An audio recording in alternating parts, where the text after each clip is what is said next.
अस्सलाम वालेकुम नाज़रीन, मैं हूं अलवीना और आप देख रहे हैं प्रोग्राम इनसाइड द न्यूज़। नाज़रीन, JIT रिपोर्ट्स जैसे जो है सामने आई हैं सिंध होम मिनिस्ट्री की वेबसाइट के ऊपर। सबसे पहला इशू जो हमने सामने देखा वो वेबसाइट के डाउन होने का, लिंक डाउन होने का सामने आया। फिर उसी दिन जो है रात में नबील गबूल साहब कहते हैं कि जो JIT है ये कंप्लीट नहीं है, ये फोर्ज्ड है। उसके बाद जो है अली ज़ैदी साहब का भी इस पर कंसर्न आया, उन्होंने प्रेस कॉन्फ्रेंस भी की। नबील गबूल साहब जो कि लियारी में सबसे करीब तरीन शख्स है, उन्होंने खुद सबसे पहले इस पर सवाल उठाया और वो ये कहते हैं कि ये पर्टिकुलरली इसमें बहुत सारे एस्पेक्ट्स जो है मिसिंग है। वो शख्स जो कि लियारी गैंग वॉर के लोगों के साथ रहा, वो शख्स जो कि पाकिस्तान पीपल्स पार्टी से जो है फ्रंट पर रहा लियारी में, उसी शख्स ने सबसे पहले जो है JIT रिपोर्ट की तरदीद कर दी। लेकिन बाद में नासिर शाह साहब से जब पूछा गया तो वो कहते हैं कि ये उनका अपना पर्सनल स्टेटमेंट हो सकता है, ये पार्टी स्टेटमेंट नहीं है, पार्टी ने इसको इंडोर्स नहीं किया। दूसरी जानिब जो अली ज़ैदी साहब है, उन्होंने प्रेस कॉन्फ्रेंस की, उन्होंने भी यही कंसर्न जाहिर किया। अब फाइनली जो इसका रिबाटल आया है CM सिंध मुराद अली शाह साहब का, वो ये कहते हैं कि जो अली ज़ैदी साहब है वो कवर करने के लिए इस तरह के स्टेटमेंट्स दे रहे हैं और जो JIT सामने पब्लिक की गई है उसको जो है वो मुतनाज़ा बना रहे हैं। तो सवाल ये उठता है कि आखिर अली ज़ैदी साहब कवर क्यों देंगे, क्योंकि इसमें अगर कोई सामने आता है या पॉलिटिकल एफिलिएशन आती है वो या तो MQM की आती है या फिर पाकिस्तान पीपल्स पार्टी की आती है। किस तरीके से लियारी गैंग वॉर के लोग जो हैं वो पाकिस्तान अमन कमेटी जो कि एक्चुअली एक लियारी की गैंग की थी, उनसे लड़ा करते थे और वो उनसे लड़ा करते थे और किस तरीके की सिचुएशन थी हमारे सामने वो हमें आज भी याद है। साथ ही साथ जो सानिया बल्दिया टाउन फैक्ट्री की रिपोर्ट है JIT रिपोर्ट, वो भी सामने आई। इसकी JIT की ज़रूरत क्यों बनी? आखिर JIT की ज़रूरत इसलिए बनी क्योंकि बहुत सारे फैक्ट्स जो थे उस पर क्लैरिटी नहीं थी। इस रिपोर्ट में जो इन्वेस्टिगेशन हुई है बेसिकली MI, IB, ISI और तमाम तर CIA, सिंध पुलिस, तमाम तर जो ये बड़े ऑफिशियल्स हैं वो इस रिपोर्ट को बनाने में मेंबर्स रहे हैं और बहुत ही खौफनाक इंकशाफात सामने आए हैं। इस रिपोर्ट में ये भी सामने बात क्लियर दिखाई देती है कि हम्माद सिद्दीकी के हवाले से कहा गया है कि वो भी एक्सटॉर्शन में जो है साफ और सामने रहे और रहमान भोला जो थे वो उनके फ्रंटमैन थे। उन्होंने फ्रंटमैन, पर्टिकुलरली फ्रंटमैन होने के नाते 20 करोड़ का जो एक्सटॉर्शन यानी कि भत्ता डिमांड किया। फिर 90 जो है उनके कोई एक शख्स उनको लेके गए जो ओनर्स थे फैक्ट्री के, उन्होंने वहाँ पर बात करने की कोशिश की। जो शख्स थे मिडल मैन, उन्होंने समझाने की कोशिश की कि जो ओनर्स है, फैक्ट्री ओनर्स, वो पर्टिकुलरली सपोर्ट करते हैं हमारी पार्टी को, इनसे ये जो नाजायज भत्ता है वो नहीं लिया जाए। उनके दरमियान जो है हार्श वर्ड्स का एक्सचेंज हुआ और वो अपने स्टैंड पर खड़े रहे। और फिर जो उसके बाद हमने देखा कि 50 लोग जो है वो जख्मी हुए और 259 लोग जो है बुरी तरीके से वो अपनी जानों से हाथ धो बैठे। इतनी सारी फैमिलीज को तबाह किया गया। ये 2012 से लेके अब तक मुअम्मा बना रहा। JIT रिपोर्ट के आने के बाद भी इतने साल इसको छुपाया क्यों गया, इसको पब्लिक क्यों नहीं किया गया, इस पर डिटेल में बात करेंगे। हमारे साथ प्रोग्राम इस वक्त मौजूद है आसिफ भाषानी साहब पाकिस्तान तहरीक इंसाफ से और हमारे साथ मौजूद है स्टूडियो में मोहम्मद अकमल साहब, तज्जियाकार हैं। आप दोनों को प्रोग्राम में फॉर्मली वेलकम करते हैं। सर, सबसे पहले मुझे ये बताइएगा कि ये आखिर क्यों कहा जा रहा है कि अली ज़ैदी साहब जो है मुतनाज़ा बनाने के लिए JIT को जो है कह रहे हैं कि ये फोर्ज्ड है? ये CM सिंध साहब का स्टेटमेंट है। CM Sindh, thank you Alveena to invite me here in your programme. और ये में एक मुहावरा बहुत मशहूर है कि उल्टा चोर कोतवाल को डांटे। तो ये वही मुहावरा है कि हम अली ज़ैदी किसको बचाने के लिए जो है ना ये मीन्स के जो टेम्परिंग का जो इल्ज़ाम लगा रहे हैं। अच्छा, ये टेम्परिंग के हवाले से जो ना एक मेरा भी अपना ओपिनियन था जो कि आपके 2 प्रोग्राम में तकरीबन लास्ट फ्राइडे को मैंने मेंशन किया था कि हमें तशवीश है कि ये जो JIT रिपोर्ट ये पेश करने जा रही है सिंध गवर्नमेंट, मतलब ये मेरा एक तरीके से ओपिनियन भी था और ये हमारे बड़ों का जो हमारी सीनियर लीडरशिप के यकीनन टेम्परिंग होगा, वो एक्चुअल रिपोर्ट होगा नहीं जो कि JIT का, और वो एज इट इज़ वही हुआ। अच्छा, जिसको हम इंडोज नहीं कर रहे हैं, ख़ुद उनकी पार्टी के सीनियर रहनुमा जो 3-4 बार MNA रह चुके लियारी से, नबील गबूल, जो कि उनके की पर्सन है, लियारी को हेड करने वाले, और वो एक अरसे दराज से लियारी के नाम से पहचाने जाते हैं नबील गबूल। और वो जब इस चीज़ को इंडोज कर रहे हैं और सख्ती के साथ इंडोज कर रहे हैं कि इसमें चीज़ें जो है ना बहुत ज़्यादा अंडर कवर की गई है लोगों को बचाने के लिए, और काफ़ी ऐसे स्टेटमेंट जो कि बयान हल्फी में उज़ैर बलोच के थे वो मौजूद नहीं है JIT में। तो ये क्वेश्चन मार्क है और इसकी इन्वेस्टिगेशन इदारे ही करेंगे और इवन शायद अली ज़ैदी साहब हैं वो सुप्रीम कोर्ट में भी जाने का कह रहे हैं। तो ये एक अरसे से इस हवाले से लगे हुए जीआईटी को मेंशन किया जाए, सामने लाया जाए। तो अब जो है हमारा जो बेसिकली कोई पॉलिटिकल गिमिक्स हम नहीं कर रहे हैं, ना तो हमें करने की ज़रूरत है। ये हमारा पहला जो है ना फर्स्ट स्टांस ही हमारा ये था कि कराची में अमन कायम किया जाए।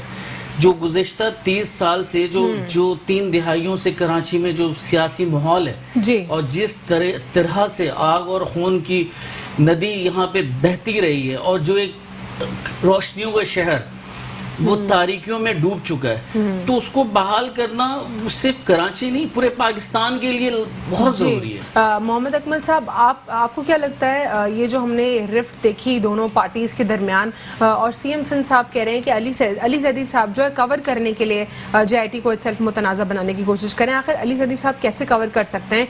नाम तो जो इसमें सामने दिखाई दे रहे हैं जो कि बहुत ऑब्वियस है, वो पीपल्स पार्टी और MQM के हैं।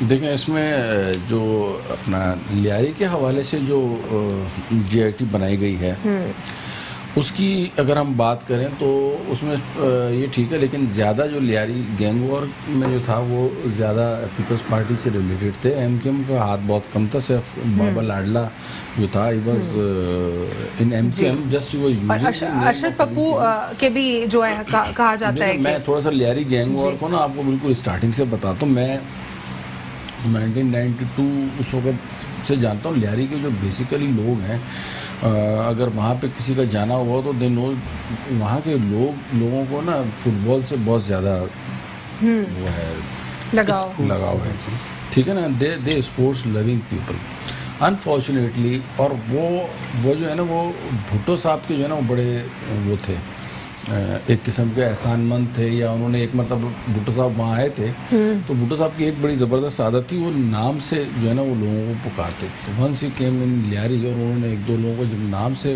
कॉल आउट किया तो उस वक्त से वहाँ पे एक किस्म का पीपल्स पार्टी का वो एक गढ़ बन गया। मतलब वो एक ऐसी सीट थी कि वहाँ पे अगर वो पीपल्स पार्टी वाले किसी को भी खड़ा कर दें तो वो जीत जाते थे। अच्छा, अनफॉर्चुनेटली हुआ ऐसे कि लेटर ऑन जहाँ ये दूसरे एरियाज़ में MQM वगैरह की ये बत्ताखोरियों की चीज़ें चल रही थी, तो वहाँ पे गैंग वॉर का एक सिलसिला शुरू हुआ। ये थे रहमान डकैत सबसे पहले जो थे। अच्छा, रहमान डकैत जो थे he was like robin hood. तो वो जो है ना वो दूसरों से लेते थे, उधर गरीबों में बहुत मकबूल थे। फिर उनके अपोजिट एक गैंग आया और लियारी की गलियों में मतलब इस तरह की थी जैसे बाकायदा वाकई मतलब मुख्तलिफ लोगों के ग्रुप्स बने हुए होते थे। अब जो बेसिक मकसद था वो उज़ैर बलोच का वो यही था कि अपने अब्बा के असैसिनेशन का बदला लेना। रहमान डकैत को ज्वाइन किया उन्होंने। उसके बाद रहमान डकैत ने किस तरीके से उनको चेयरमैन बनाया सो कॉल्ड पाकिस्तान अमन कमेटी का, और फिर जो कार्रवाई हुई पीपल्स अमन कमेटी जी, तो उसका जो है इसमें हमने सारा सिनारियो भी देखा। तो इसमें आप क्या समझते हैं? मैं इस पे जो है आपसे डिटेल जानने की कोशिश करूंगी कि ये जो सारा सिनेरियो था ये बेसिकली क्या था, क्यों कंट्रोल नहीं हुआ, क्यों 13 साल तक ये वॉर्स चलती रहीं और अब जो है पीपल्स पार्टी इसको डिसोन करती है। एक छोटे से वक्फे के बाद stay with inside the news. Welcome back after break. नाज़रीन, ब्रेक से कबल हम बात कर रहे थे ओवरऑल सिनेरियो के ऊपर, लियारी में जो गैंग वॉर्स हुआ करती थी और किस तरीके से पॉलिटिकल एफिलिएशन थी, इस पर हम बात कर रहे थे। मोहम्मद अकमल साहब, आप क्या कहेंगे इस तमाम सिचुएशन के हवाले से कि 13 साल तक लगभग जो है ये क्रिमिनल एक्टिविटीज़ होती रही, पॉलिटिकल एफिलिएशंस होती रही, डबल पॉलिटिकल एफिलिएशंस होती रही वहाँ से, इस पर क्या कहेंगे? देखिए, मैं उसी को थोड़ा सा कंटिन्यू करता हूँ और वाइंड अप करने की कोशिश करता हूँ कि किस तरीके से वो शुरू हुई। तो अल्टीमेटली फिर वो रहमान डकैत वो चौधरी असलम से मुकाबले में मारा गया और उसके बाद उज़ैर बलोच ने जो है ना वो उसको लीड करना शुरू किया और दूसरे ग्रुप में जो था वो आपका बाबा लाडला ग्रुप था, ठीक है। तो इन्होंने वहाँ पे बहुत मतलब किया। उसके बाद इन लोगों को बाकायदा पॉलिटिकल जो है वो सपोर्ट हासिल थी मुख्तलिफ पार्टीज़ की। उसमें अब वो एक स्पेसिफिक पार्टी का नाम लेना इज़ नॉट गुड, लेकिन उनमें जो मेन फ्रंट पे जो बहुत ज़्यादा वीडियोस भी मंजर आम पे आई, आपने देखा होगा अदीबी जो है वो एक मतलब उनके घर पे एक बात नहीं बहुत सारी पिक्चर्स हैं जिसको वो जस्टिफाई कर रहे हैं, वीडियोस हैं जी। अच्छा, जो मैंने वीडियोस देखी हैं एक मतलब वो तो बिल्कुल उनके घर में गई हुई है ना, जो वो है उसमें। उसके बाद साथ में अपना ये थे अल्लाह आपको जज़ाए खैर और दे। कायम अली शाह साहब, कायम अली शाह साहब थे, और शर्जील इमाम मेमन, डिप्टी जी स्पीकर जो है शर्जील इनाम मेमन साहब और शैला रजा साहिबा के अलावा उन लोगों के साथ जो जो है ना वो जाते रहे हैं, उनको एफिलिएट उन लोगों के साथ करते रहे, और बाकायदा जुल्फ़िकार मिर्ज़ा ने तो वहाँ पे जाके पीपल्स अमन कमेटी को कायम, वो तो जरदारी साहब जिस तरह कहा करते थे बहादुर बच्चा राव अनवार को, उसी तरह वो लाडला बच्चा जो है उज़ैर बलोच को कहा करते थे जुल्फ़िकार मिर्ज़ा साहब। तो और उज़ैर बलोच भी जो है ना वहाँ पे उस वक्त जो है वो ये रॉबिन हुड टाइप की एक पर्सनालिटी था। अच्छा, लेटर ऑन फिर जब वो रेंजर्स का ऑपरेशन शुरू हुआ, अक्रॉस द बोर्ड शुरू हुआ, हर तरफ से जब लोग पकड़े जाने लगे और अमनो अमान हुआ, तो उसमें फिर ये सारे के सारे लोग जो है वो आते गए और GITs बनती गई। अब मेरा यहाँ पे नुक्ता जो है वो ये है कि देखें, चाहे फेडरल गवर्नमेंट की भी आपने सुना होगा, PTI गवर्नमेंट है, उन्होंने भी कुछ GITs चीनी के हवाले से, आटे के हवाले से और मुख्तलिफ स्कैंडल्स के ऊपर GITs बनी। इन्होंने भी GIT बनाई, जैसे आपका बल्दिया वाली फैक्ट्री की GIT बन गई। इसके बाद आप देखें निसार मुराई वाली GIT आज आ गई, इसी तरीके से उज़ैर बलोच वाली GIT आ गई। भाई GIT तो आ गई, नाउ व्हाट्स नेक्स्ट?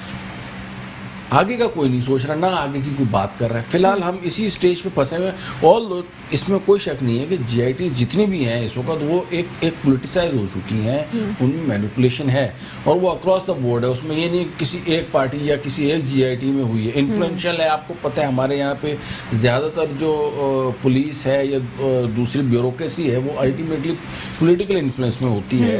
तो उसमें मसला यही उनके साथ रहा है ना कि अब एक तो ये थोड़ी, चलो जितना थोड़ा बहुत सच आया, जितना भी आया आ गया ना मंजर आम पे, अब आगे गवर्नमेंट का काम है इसके ऊपर एक्शन लेना ना। अब वो सिंध गवर्नमेंट में आज मुराद अली शाह साहब बयान दे रहे हैं कि अली जैदी फैक्ट्स को मैनिपुलेट कर रहे हैं, जी, ठीक इस है पर ना? क्या कहेंगे आप? फिर उसके बाद जो है मुस्तरद न्याजी से भी जो है उन्होंने भी हमें प्रोग्राम में जो है ज्वाइन किया है। मैं दोबारा आपकी जानिब आऊँगी, इससे आपके स्टेटमेंट पर ही आपसे बात करूँगी। अस्सलाम वालेकुम मुस्तरद न्याजी साहिबा। मुसरत, हम बात करें इस वक्त GIT रिपोर्ट्स के हवाले से, जिस तरह निसार मुराई, बल्दिया टाउन, जो बल्दिया फैक्ट्री हादसा, और इसके साथ साथ जो उज़ैर बलोच GIT के मामला हैं उन पर बात करें हम। वज़ीर आला सिंध जो हैं वो कहते हैं कि अली जैदी साहब कवर करने के लिए इस किस्म की बातें कर रहे हैं ताकि वो कवर दे सकें जो लोग लिस्टेड हैं इसमें। आखिर अली जैदी साहब किसको कवर दे रहे हैं और कैसे देंगे? बिस्मिल्लाहिर्रहमानिर्रहीम। देखिए अलवीना, एक बात तो इसमें कोई दो राय नहीं है, क्योंकि बिल्कुल अली जैदी साहब की एक तो गवर्नमेंट वैसे ही नाकाम हो चुकी है, मईशत का बेड़ा गर्क इन्होंने कर दिया है, तो आवाम की, लोगों की तवज्जो हटाने के लिए देखिए इस कहता है कि मेरे पास मेरे घर के अंदर एक लिफाफा मिला, तो इस चीज को तो पहले क्लियर कर दें कि वो लिफाफा किसने दिया और किसने भेजा जो इसने इतने अरसे उसको छुपाए रखा।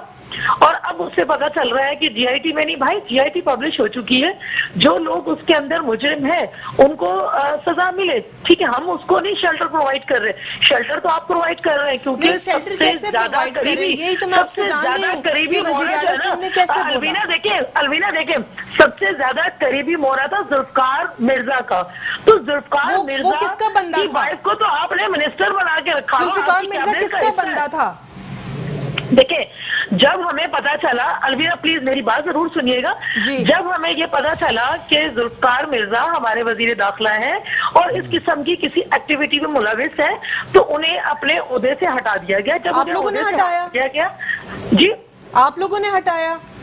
बिल्कुल हम लोगों ने हटाया था, सिंध गवर्नमेंट नहीं हटाया। और ये आप लोगों को कब पता चला? ये 2001 से एक्टिविटी स्टार्ट हुई और 13 तक चलती रही ये एक्टिविटीज। नहीं, देखिए जब लाजिम नहीं है कि वो स्टार्टिंग डे से वो उनके साथ हो, लेकिन जब हमें एक हुआ तो हमने उन्हें उस वजारत से ही हटा दिया, और वजारत से हटने के बाद वो अलग हुए, और अलग होने के बाद भी उन्होंने बड़ी कोशिशें की कि किसी तरह से दोबारा पार्टी का हिस्सा बन जाओ, लेकिन मेरी क़यादत ने उन्हें दोबारा अपने पास वापस नहीं लिया। तो दूसरी बात ये देखिए, इस किस्म के लोग इनके साथ बैठे हुए अलवीना, तो पहले तो अपने कहते थे ना कि जब हम कोई काम भी करेंगे तो अपने घर से शुरू करेंगे, पार्टी में तो अपने घर से जो आपने जुल्फिकार मिर्जा साहब इतनी बड़ी पोजीशन के ऊपर थे, इतनी बड़ी पोजीशन के ऊपर आखिर वो कैसे किसी क्रिमिनल को सपोर्ट कर सकते थे? क्या आपके अंदर अपनी ही पार्टी, पॉलिटिकल पार्टी में क्या अकाउंटेबिलिटी ठीक से नहीं हो रही, या चेक एंड बैलेंस नहीं था? नहीं देखिए, बिल्कुल चेक एंड बैलेंस है, और अगर चेक एंड बैलेंस अलवीना ना होता तो जुल्फकार मिर्जा, आपने खुद ही कह दिया, खुद ही इस चीज को एडमिट किया कि इतनी अच्छी बड़ी पोस्ट पे थे, तो हमारे यहाँ पोस्ट की वैल्यू नहीं होती, हमारे यहाँ आवाम की और लोगों की वैल्यूएबल होते हैं। ये चीज नहीं है कि अगर वो बड़ी पोस्ट पे बैठा हुआ है तो वो उस मरहले में नहीं आएगा। यकीनन जब पता चला, जब क्यादत को पता चलता है, लोगों को पता चलता है, ये आप लोगों को 2013 को पता चला। और ये जो ल्यारी गैंग वॉर्स हो रही थी, ये पीपल्स अमन कमेटी के नाम से जो लड़ाई झगड़े हो रहे थे, ये अरशद पप्पू, ये इसकी पूरी क्रिमिनल एक्टिविटीज, दूसरा बाबा लाडला, और इसके बाद पता नहीं कौन कौन यहाँ पे मौजूद थे, गैंग वॉर्स का एक्सचेंज हो रहा था, ये इतने ग्रुप्स के ऊपर हो रहा था, इतने सिटी के साथ एक्सटॉर्शन हो रहा था, भत्ता कौन ले रहा था? देखिए अलविया, मैं बताऊं, वहाँ पे लियारी के अंदर कोई एक गैंग वॉर नहीं था, ठीक है, कई थे, लेकिन उसके बावजूद मुझे बताएं कि अगर पाकिस्तान पीपल्स पार्टी उज़ैर बलोच को शेल्टर प्रोवाइड कर रही होती तो मुझे बताएं कि सबसे पहले अगर हमने मतलब वहां से तहकीकात करने की शुरू की, वहीं से हम लोगों ने जितने भी क्रिमिनल थे उनके खिलाफ जो है ना अपनी एजेंसी को, अपनी पुलिस को छुपा के क्यों रखी मुसरत? 4 साल से छुपा के क्यों रखी थी ये JIT अपने पास? हम लोगों ने क्या छुपा के रखनी थी और हमने क्या रखनी थी? जब JIT आई है तो हमने तो 4 साल पहले की है ना, पब्लिक तो अभी की है। देखिए JIT पब्लिक जाहिर बात है, जब हमारे पास कंप्लीट होकर आएगी तो हम करेंगे ना, या फिर जैदी साहब की तरह कह दें कि जी लिफाफा कोई घर देके चला गया। मुसरत, ये JIT में डेट मेंशन है, आप इसमें चेक कर लें कि ये कब मुकम्मल हुई है। ये आप लोगों ने 4 साल बाद प्रेशर के बाद कैसे रिलीज की, और फिर क्या ये 4 साल में रिलीज नहीं हो सकती थी? अलवीना, अगर देखिए मेरी बात सुनिए, अगर मेरी किसी पाकिस्तान पीपल्स पार्टी की क़यादत का कोई नाम इसमें शामिल है या पाकिस्तान पीपल्स पार्टी की क़यादत का कोई मेंबर इसमें शामिल है तो हम तो हाजिर हैं। हम लोगों को तो हम देखें, हम सपोर्ट नहीं करते टेररिस्ट को किसी भी सूरत में। उज़ैर बलोच ने कन्फेस किया है कि या तो फिर एथनिसिटी की बुनियादों पर उन्होंने कत्ल किया, या फिर उन्होंने जो है दूसरा पॉलिटिकल इन्फ्लुएंस के अंडर किया। पॉलिटिकल इन्फ्लुएंस आखिर किसका था? Peoples Party? क्या ल्यारी का होल्ड नहीं था पीपल्स पार्टी? क्या नबील कपूर साहब, क्या जुल्फिकार मिर्जा साहब, इन सबकी एफिलिएशंस नहीं थी? क्या आप सब लोगों की पिक्चर्स मौजूद नहीं है उज़ैर बलोच के साथ? आपकी फीमेल्स पॉलिटिकल जो मेंबर्स है वो भी, आपके मेल्स भी, सब आप लोग मल्टीपल इवेंट्स पे, उनके घर के इवेंट्स में भी मौजूद रहे हैं। अच्छा अलवीना जरा प्लीज मुझे मेरी बात को जरा गौर से सुनिएगा। एक चीज तो ये है कि आप को मैं एक बात बारबर करवा दूं कि उज़ैर बलोच ही की वीडियो मौजूद है, आपके पास भी होगी यकीनन, और अगर आप कहें तो मैं आपको भेज देती हूँ। ये ना बोलिएगा तारिक जमील के साथ हैं शायद, ये बिल्कुल ही लेम पॉइंट है, प्लीज इस पे बात ना करें। ये बिल्कुल ही फजूल आप लोग जस्टिफिकेशन दे रहे हैं। मैं आप लोग की ये बात कर रही हूं, आप लोग मल्टीपल इवेंट्स करते हैं। अलवीना जब आप मेरी सुनेंगे नहीं, देखिए उज़ैर बलोच ने खुद कहा था कि अगर पाकिस्तान पीपल्स पार्टी ल्यारी से लड़ेगी, ख्वाह वो जरदारी साहब हो या बिलावल भुट्टो जरदारी साहब हो, मैं उनके खिलाफ इलेक्शन लड़ूंगा। जब एक शख्स हमारे खिलाफ इलेक्शन लड़ रहे हैं, बलदियाती इलेक्शन जिसने हमारे खिलाफ लड़े, तो उसके हामी या वो हमारा हामी कब कहा था उज़ैर बलोच ने? और उससे पहले की क्या स्टोरी थी? उससे पहले की क्या एफिलिएशंस थी? अच्छा अभी आप जैसे कह रही है कि अभी देखिए आपने कहा कि अदीफ अरियाल या बाकी हमारे जितने भी लोग हैं वहां मौजूद थे। देखिए शादी की तकरीब है और शादी की तकरीब में कई लोग अगर हो, आप लोग किसी का फोन भी उठाते हैं? किसी आम बंदे, ना ये कोई हाई प्रोफाइल बिजनेसमैन है और ना ही ये कोई हाई प्रोफाइल कोई ऐसा बंदा है जिसने पाकिस्तान को रिप्रेजेंट किया।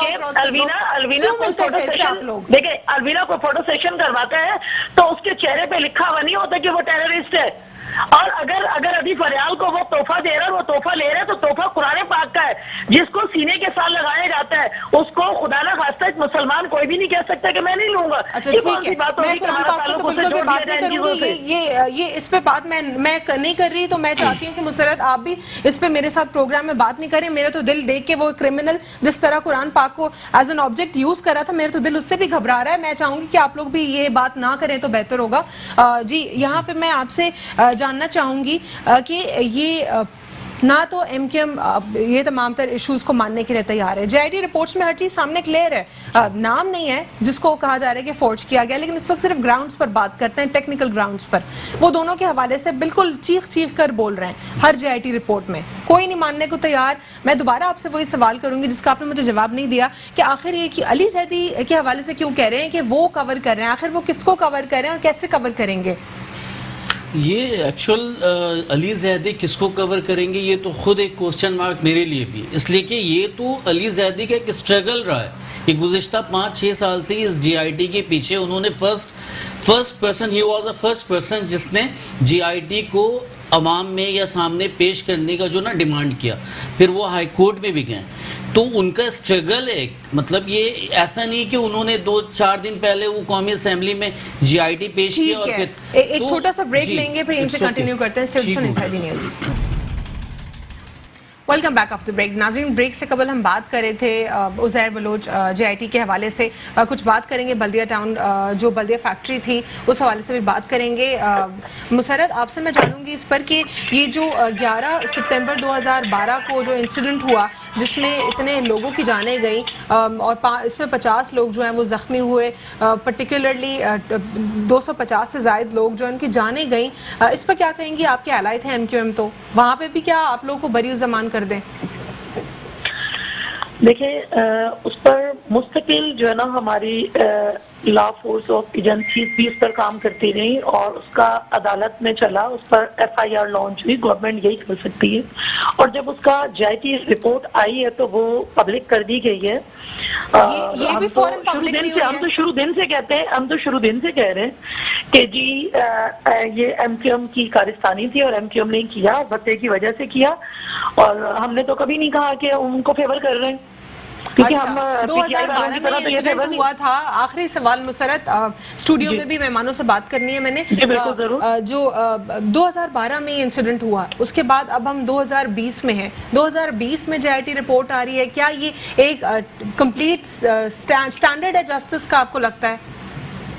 देखिए, ये काम जब आएगा, रिजल्ट आएगा, तो जाहिर सी बात है वो पब्लिक हुई है और ये काम सिर्फ इसका तो नहीं है, ये तो चलता रहा है अपना, कोर्ट के अंदर भी सारा सिलसिला चलता रहा और कोर्ट से होते प्रोसेस होते हुए जब आया है तो उसको सिंध गवर्नमेंट ने पब्लिक किया और हम तो आज भी कहते हैं कि बिल्कुल आगे बढ़े पीएम साहब और बिल्कुल इस पर काम करें।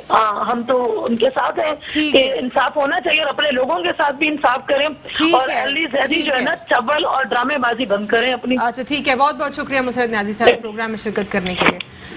जी, ये बता दीजिए कि ये 11 सितंबर 2012 में इंसिडेंट हुआ और 2020 में हम मौजूद हैं, अब जेआईटी रिपोर्ट पब्लिक हो रही है। 20 करोड़ रुपए, 20 रुपए नहीं 20 करोड़ रुपए का एक्सटॉर्शन डिमांड होता रहा।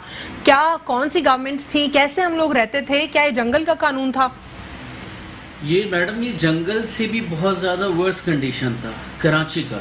मतलब मैं इस एज ए कराचीआइट्स मैं ये तमाम डायनेमिक्स से गुजरा हूँ। मतलब मेरा जो बचपना और जो मेरा ग्रूमिंग है वो इसी सोसाइटी, इसी कल्चर में हुआ है, जो कि एक बहुत पैनिकफुल था। और खुदारा हमारा जो नैरेटिव है या जो हमने इनिशिएट लिया है जीआईटी को सामने लाने का या डिमांड किया, तो उसकी मेन वजह यही है कि ये जो जंगल का कानून और ये जो मुख्तलिफ पॉलिटिकल विंग्स जो कि आपके पॉलिटिकल विंग्स जो कि अनाउंस्ड होते थे, किस हवाले से, ये क्रिमिनल एलिमेंट्स के हवाले से, और जिसको पॉलिटिकल पार्टी ओन भी करती थी और यूज भी करती थी। तो ये चीजें जो है ना बंद होना चाहिए और पॉलिटिक्स को एज अ पॉलिटिक्स जो है ना खिदमत का एक जरिया बनना चाहिए, ना कि एक क्रिमिनल एलिमेंट्स। ठीक है, ये मोहम्मद अकमल साहब, ये 259 लोग जो हैं उनका दम घुटा, कार्डियक अरेस्ट आया, उनकी वो जानों से जो है वो हमारे सामने हुआ, किस तरह उनकी जानें गई और 50 लोग जो हैं इसमें बुरी तरीके से जख्मी भी हुए। क्या कहेंगे इस इंसिडेंट के ऊपर? देखिए, 289 जाने नहीं गई, ये 289 फैमिलीज बेसिकली जो है ना वो एक किस्म की तबाही का शिकार हुई। उनके रोज़गार छिन गए, उनके बाद उनके जो बच्चे थे, उनकी बीवाएँ थी, उनका क्या मतलब कोई वाली वारिस नहीं रहा।